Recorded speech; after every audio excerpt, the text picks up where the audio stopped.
Baik, kita lanjutkan kembali ya. Nah, jadi kita membahas tentang gerak partikel dalam koordinat silinder ya. Nah, sekarang kita tadi sampai di sini ya. Jadi basis vektor dari koordinat silinder itu bisa dinyatakan dalam basis vektor kartesian ya.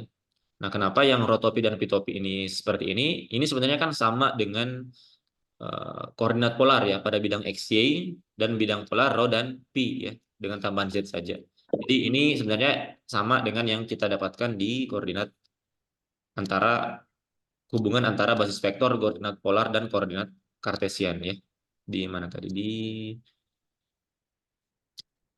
Nah, yang ini ya sama saja ini sebenarnya. Jadi koordinat ini sistem koordinat kartesian dan polar ditambah dengan sumbu z ya. Atau kalau kita mau perhatikan basis vektor ini ada basis vektor arah sumbu z misalkan ke arah keluar bidang ya, ke arah keluar bidang. Nah, jadi rotopi dan pitopinya itu sama persis dengan hubungan antara basis vektor dalam koordinat polar dan kartesian untuk dua dimensi dengan tambahan suku ini.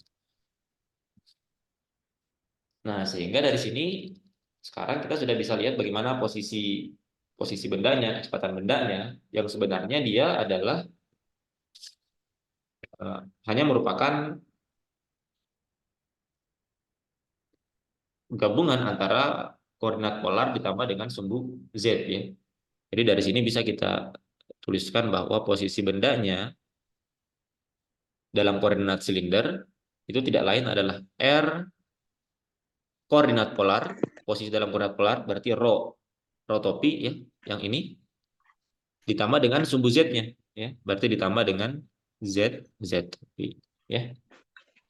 Jadi sama dengan posisi di bidang x y di koordinat dua dimensi dalam koordinat silinder ditambah dengan arah sumbu z. Sehingga kecepatannya dan percepatannya itu sama dengan kecepatan pada bidang polar, sama dengan percepatan di bidang polar ditambah dengan kecepatan dan percepatan di sumbu z. Bisa dibayangkan ya. Jadi kecepatannya itu sama ya. Itu sama dengan turunan ini terhadap T, berarti ini kan turunan sama dengan dalam koordinat polar ya, ditambah dengan turunan dalam koordinat dalam sumbu Z. Jadi rumusannya ditambah saja. Jadi ini kita tuliskan saja V itu sama dengan dr dt berarti sama dengan turunan yang ini. Nah, d rho rotopi itu tidak lain sama dengan yang kita sudah katakan tadi dalam koordinat polar ya. Kita langsung tuliskan saja. Berarti kita punya rho dot rho topi ditambah rho pi dot eh, pi topi ditambah dengan ini ya. Berarti kita punya z dot dikali pada z topi ya. Sama dengan percepatannya juga ya. Ini sama dengan d v dt. Nah, kita punya turunan yang ini itu tidak lain yang sudah kita kerjakan tadi ya dalam koordinat polar ya. Berarti akan sama dengan rho double dot dikurang rho pi dot kuadrat arah rho topi kemudian ditambah rho pi double dot ditambah rho dot pi dot dalam arah pi topi ditambah dengan z topi ya. Jadi koordinat polar ditambah dengan sumbu z. Ini secara mudah ya. Karena kita hanya melanjutkan menambahkan satu sumbu lagi dalam koordinat polar yang sudah kita dapatkan sebelumnya. Nah, itu adalah posisi kecepatan dan percepatan suatu partikel benda titik dalam koordinat silinder. Nah, kita melangkah ke yang ketiga. Nah, ini agak sedikit lebih rumit ya. Yang ketiga itu pada koordinat bola. Dalam Koordinat bola. Nah, sama dengan koordinat silinder ya. Jadi idenya sama. Eh, kita menambah satu sumbu lagi dari koordinat polar ya. Nah, namun di sini yang beda, kita mengambil suatu parameter theta. Jadi kita mengambil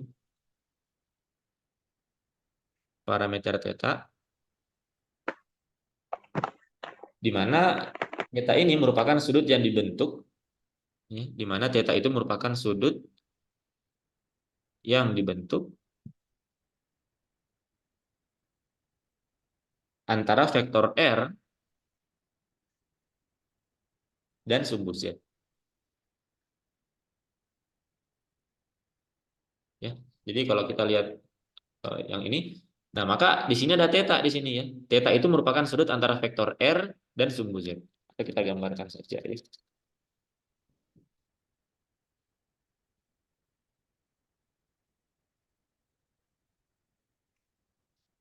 Kalau kita gambarkan bentuk koordinatnya, kita sekarang punya koordinatnya seperti ini. Kita gambarkan ulang saja. Kemudian posisi bendanya ada di sini ya. Di sini saja. Ini titik P-nya ya. Kemudian arah vektornya berarti yang ini ya. Ini adalah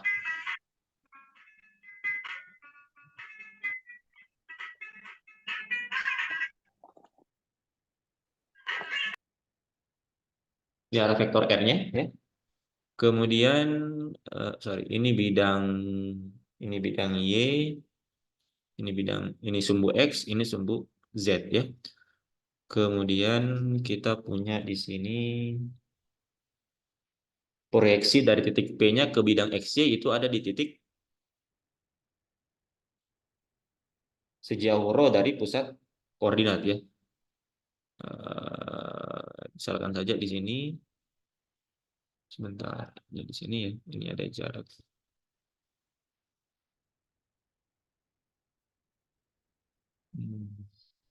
Ini, ini ada proyeksi seperti ini.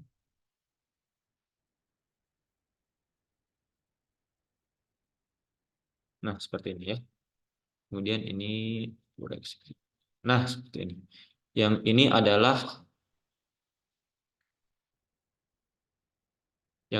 rho ya. Kemudian ini tadi adalah pi ya. Nah, di dalam koordinat bola itu kita mengambil parameter yang baru. Ada parameter theta yang merupakan sudut antara vektor R dan sumbu Z. Berarti di tetanya ada di sini. Nah, seperti ini. Ya, di mana kemudian kita tentukan bahwa panjang pusat koordinat atau jarak pusat koordinat ke titik P ini itu sepanjang R ya. Nah, sehingga sekarang posisi titik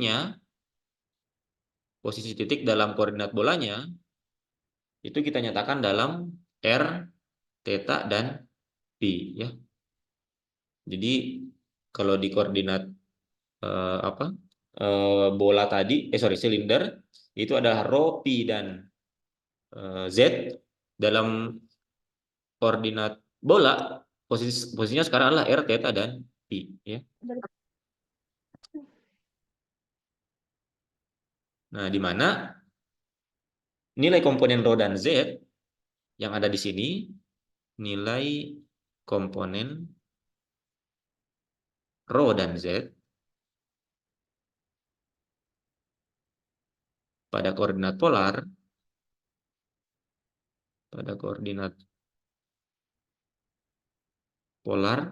yang sebelumnya sudah kita turunkan itu dinyatakan dalam R dan theta sekarang ya. Nah, jadi kalau dari gambar kita bisa lihat rho di sini. Kita perhatikan bidang yang ini ya, perhatikan bidang yang ini. Ini panjangnya rho, itu kita bisa nyatakan dalam R ya, dengan bantuan sudut theta ini. Jadi rho itu tidak lain sama dengan R sin theta ya. R sin theta ya. Jadi rho ini adalah R sin theta ya. Kemudian Z itu tidak lain adalah R ini diproyeksikan ke sumbu Z. R cos theta ya. R cos theta. Nah, ini ya. Hubungan antara rho Z dan R theta ya. Jadi perhatikan bidang yang ini panjangnya adalah R, maka rho itu merupakan proyeksi dari R ke rho di sini ya, ke bidang yang ini. Berarti rho sin theta. Sedangkan proyeksi ke sini itu adalah RZ sama dengan R cos theta. Bisa dibayangkan ya. Kita ambil slice ini, bidang yang ini 2 dimensi. R-nya kita proyeksikan ke rho ya. Berarti rho-nya sama dengan R sin theta dan Z-nya itu R cos theta. Kemudian bisa dibayangkan ya, bisa divisualisasikan ya.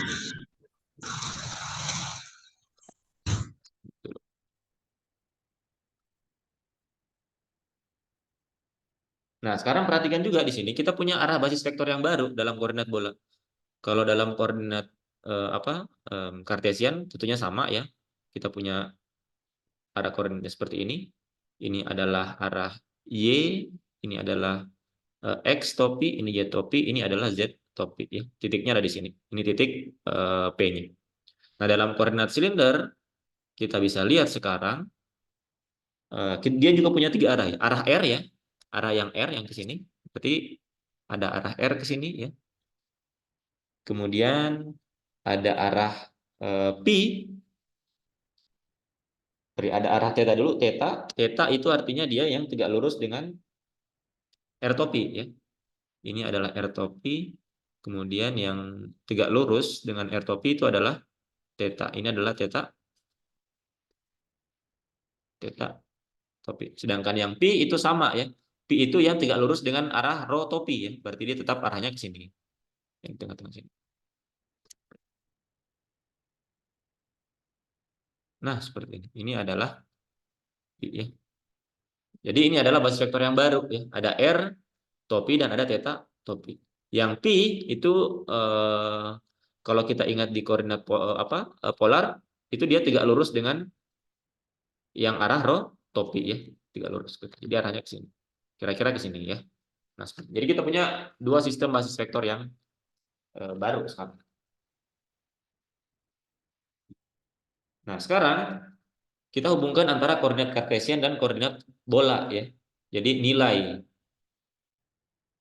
X, Y, dan Z dalam koordinat kartesian itu bisa kita nyatakan dalam R, theta, dan P dalam koordinat bola. Ya.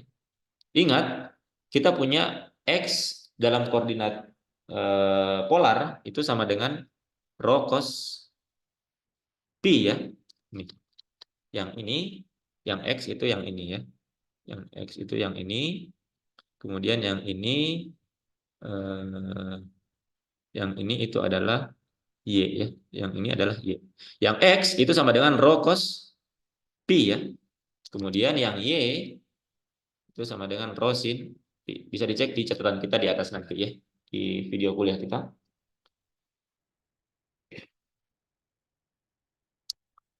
Nah, sedangkan kita tahu rho itu adalah R sin theta. Berarti di sini sama dengan R sin theta cos P. Kemudian yang Y ini sama dengan rho sama dengan R sin theta sin P ya. Nah, jadi kita bisa nyatakan koordinat kartesian dalam koordinat bola ya. X Y apa? Sorry. X Y masih ada satu ya, Z. Z itu adalah R cos theta ya. Sama dengan R cos theta. Nah, ini. Jadi X, Y, Z kita nyatakan dalam R, theta, dan P. Ya. Kecuali Z itu R dan theta saja. Ya. Karena dia tidak berubah terhadap P ya. Karena dia di bidang ke atas ya. Yang berubah terhadap P itu hanya yang R-nya saja. Nah, jadi sekarang kita sudah dapatkan transformasi dari nilai X, Y, Z ke dalam R, theta, dan P. Nah, perhatikan bahwa arah vektor basis R topi, theta topi, dan P topi itu dia searah dengan arah perubahan positif dari masing-masing R, theta, dan P. Jadi kalau misalkan eh, titik P-nya di sini dia bergerak ya, maka arah basis vektornya akan mengikuti secara positif dari perubahan titik P. Jadi kalau titik P-nya bergeser ke sini, misalkan kita pindahkan titik P-nya ke sini, maka arah basis vektor yang ini itu akan berubah sesuai dengan perubahan titik P yang tadi. Ya. Nah, selanjutnya yang kita lakukan adalah kita ingin menyatakan seperti yang kita lakukan sebelumnya, kita mau menyatakan vektor basis dari koordinat bola, artinya r topi, theta topi, dan p topi, itu kita menyatakan dalam basis koordinat silinder dulu ya, baru kemudian nanti ke koordinat kartesian. Kita ke vektor basis, kita nyatakan dalam vektor basis koordinat silinder ya. Ya, koordinat silinder dulu. Jadi basis vektor yang ini kita menyatakan dalam basis vektor yang ini ya.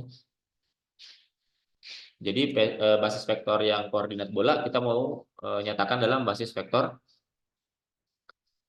koordinat silinder. Nanti kemudian lagi ditransformasi ke koordinat kartesian ya. Nah, kalau kita pindahkan, nah kita akan dapatkan gabungan antara sebentar. Nah, perhatikan bahwa di sini sebentar.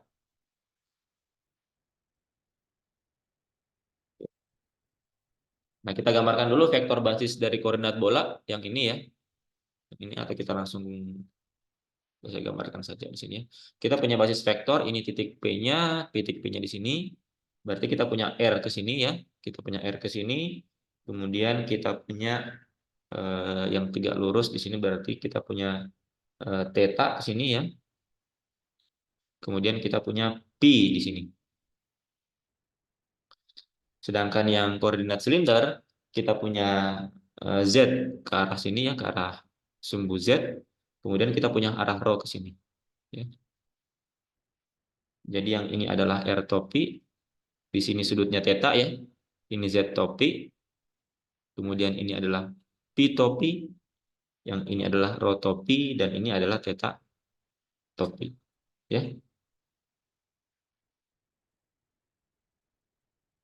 Nah, karena koordinat basis vektor P-nya itu sama ya, masing-masing koordinat bola dan silinder itu punya koordinat P, maka tentunya vektor basis vektor P di koordinat bola itu sama dengan basis vektor P di koordinat silinder. Sehingga kita fokuskan ke RZ dan rho theta saja. Ya. Jadi kita abaikan yang P-nya saja. Berarti kita akan dapatkan di sini kita punya koordinat Z ke sini, kita punya basis vektor R ke sini, kemudian kita punya rho ke sini, dan kita punya theta ke arah sini. Ya. Ini adalah R topi, ini adalah Z topi, ini adalah rho topi, dan ini adalah theta topi. Kita mau menyatakan R dalam RR dan theta itu dalam Z dan rho ya. Nah, berarti di sini ada sudut theta di sini. Kemudian yang di sini juga ada sudut theta. Nah, perhatikan sekarang basis vektor R di sini itu merupakan kombinasi dari rho dan Z ya. Jadi yang ini diproyeksikan ke sini, ini diproyeksikan ke sini ya. Ini berarti sudut theta yang di sini ya. Ini sudut theta juga. Berarti R topi itu sama dengan Z topi cos theta atau cos theta Z topi ditambah dengan rho sin theta ya, atau sin theta rho topi. Kemudian yang kedua yang theta. Yang theta berarti di sini kalau kita gambar tambahkan lagi salah satu basis vektor yang baru di sini, bukan baru ya, tapi berlawan dengan Z topi, berarti di sini kita punya minus Z topi ya. Yang theta itu gabungan dari yang ini, proyeksi dari rho topi dan minus Z topi ya. Ada proyeksi ke sini dan proyeksi ke sini ya. Seperti itu. Berarti ini adalah theta ya. Berarti theta topi itu sama dengan rho cos theta atau Z dulu minus Z sin theta atau minus sin theta Z topi ditambah dengan proyeksi rho topi ke theta, berarti rho cos theta atau cos theta rho seperti itu. Jadi kita dapatkan hubungan yang ini ya sekarang. Jadi kita bisa nyatakan basis vektor R dan theta, R topi dan theta topi ke dalam Z topi dan rho topi. Yang P-nya tidak perlu ya, karena dia berimpit. Artinya masing-masing koordinat bola dan koordinat silinder itu punya basis vektor P yang sama. Nah, kita dapatkan hubungan yang ini sekarang. Kita punya hubungan yang ini. Nah, sekarang ingat di awal ketika membahas kasus dua dimensi, kita sudah punya rho topi ya. Kita punya di awal kita sudah punya rho topi itu tidak lain sama dengan cos theta, sorry, cos pi x topi ditambah dengan sin pi y topi, dan kita punya pi topi itu sama dengan sebentar, minus sin pi x topi ditambah dengan cos pi y topi ya. Nah, sehingga sekarang basis vektor R yang ada di dalam koordinat bola itu bisa dinyatakan dalam basis vektor dalam koordinat kartesian ya. Jadi sekarang yang kita lakukan adalah vektor basis vektor dalam koordinat bola itu bisa dinyatakan dalam basis vektor dalam koordinat kartesian ya. Nah, kita akan punya sekarang R topi itu sama dengan ini ya, cos theta z ditambah dengan sin theta rho. Rho topinya diganti dengan yang ini ya, cos pi x topi ditambah sin pi y topi ya. Jadi ini kita substitusi masuk ke dalam sini ya. Berarti kita akan dapatkan nanti sin theta cos pi x topi ditambah sin theta sin pi y topi ditambah cos theta z topi ya. Jadi ini disubstitusi saja masuk ke dalam sini. Kita akan dapatkan sekarang R topi sama dengan sin theta cos pi x topi ditambah sin theta sin pi y topi ditambah cos theta z topi. Kemudian yang bagian tetanya juga sama, kita substitusi masuk ya. Bagian rho topinya kita masukkan ke sini, ganti di sini. Jadi tinggal kita kalikan saja ya, cos theta dikali dengan yang ini, rho topi. Nah, kita akan dapatkan di sini berarti cos theta cos pi x topi ditambah dengan cos theta sin pi y topi dikurang sin theta z topi. Kemudian yang pi topi ini sama dengan yang ini ya. Min sin theta x topi tambah cos pi y. Berarti min sin pi x topi ditambah cos pi y topi ya. Nah, kita dapatkan hubungan sekarang basis vektor di koordinat bola dalam koordinat kartesian ya. Nah, selanjutnya kita sudah siap untuk mencari posisi kecepatan dan percepatan dalam koordinat bola ya. Kita akan mencari bagaimana posisi kecepatan dan percepatannya ya.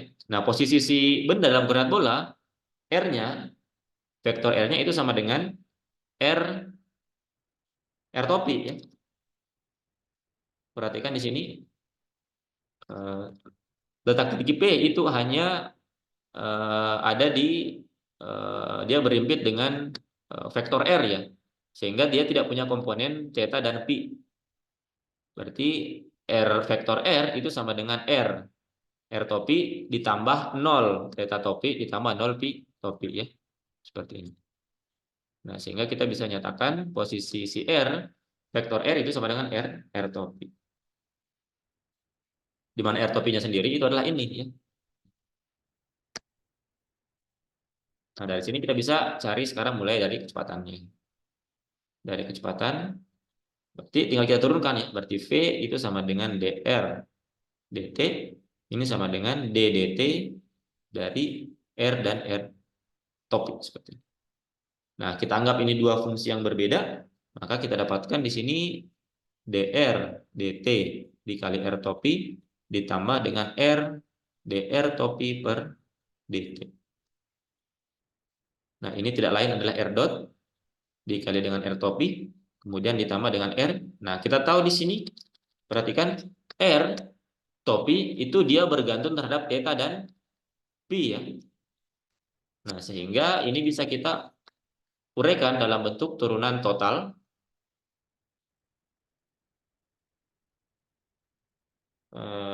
Kemudian kita terapkan dalil rantai. untuk mendapatkan turunan R topi terhadap theta dan pi ya. Atau bisa kita tuliskan di sini menjadi untuk turunan terhadap theta berarti kita punya dr topi d theta dt ditambah dr topi dp dp per dt seperti ini ya. Jadi kita uraikan dr dt, kita lakukan dari rantai turunan terhadap theta dan pi seperti ini ya. Nah, ini kita akan dapatkan sekarang ini menjadi R dot R topi ditambah R. Ini tidak lain adalah theta dot ya. Berarti theta dot dr topi per d theta ditambah dengan ini pi dot dikali dengan dr topi per dp. Nah, dr topi per d theta dan dr topi per dp itu tinggal kita turunkan ini ya. Nah, dari sini dr topi per d theta itu bisa kita dapatkan ya. dr topi per d theta itu berarti ini sama dengan cos theta cos pi ditambah cos theta sin pi ditambah minus sin theta z. Nah, itu tidak lain adalah theta topi ya. Berarti dr d theta itu tidak lain adalah sama dengan theta topi ya. Ini bisa kalian coba cari sendiri ya. Jadi tinggal turunkan R topi terhadap theta. Nanti akan dapatkan itu tidak lain adalah theta pi. Kemudian yang kedua kita butuh dr dp. dr dp tinggal kita turunkan. Ini kita turunkan terhadap pi berarti kita punya sin theta ya. Sin theta minus sin theta x topi ya. Kemudian di sini sin theta cos pi ya topi ini diturunkan terhadap pi itu sama dengan 0. Berarti tinggal suku yang ini ya. Berarti kita punya di sini sin theta dikali dengan minus sin pi ya. Minus sin pi x topi kemudian ditambah sin theta dikali dengan cos pi ya. Cos pi ya topi. Nah, ini sin theta-nya bisa kita keluarkan. Minus sin theta x topi ditambah cos pi y topi tidak lain adalah pi topi yang ini ya. Jadi kalau ini sin theta-nya kita keluarkan, maka minus sin pi x topi ditambah cos pi y topi tidak lain adalah pi topi. Berarti ini sama dengan sin theta dikali dengan pi topi ya. Sehingga kita bisa tuliskan di sini sekarang berarti kecepatannya itu sama dengan R dot R topi ditambah R theta dot dr d theta tadi adalah dr topi d theta adalah theta topi. Kemudian ditambah R pi dot dr topi dp tidak lain adalah sin theta pi topi. Nah, seperti ini ya. Jadi kita dapatkan rumusan kecepatannya dalam koordinat bola ya, seperti ini. Nah, setelah ini kita bisa cari lagi percepatannya. Bagaimana caranya? Ya, tinggal kita turunkan dv per dt ya. Jadi A sama dengan dv per dt. Jadi suku yang ini, persamaan ini kita turunkan lagi terhadap satu kali terhadap t. Nanti kita akan dapatkan lagi masing-masing percepatan dalam komponen radialnya, dalam komponen tetanya, dan dalam komponen pi-nya ya. Nah, ini bisa kalian coba lakukan, kerjakan ya. Oke, karena waktunya sudah habis ya. Saya kira kuliah hari ini cukup sampai di sini ya.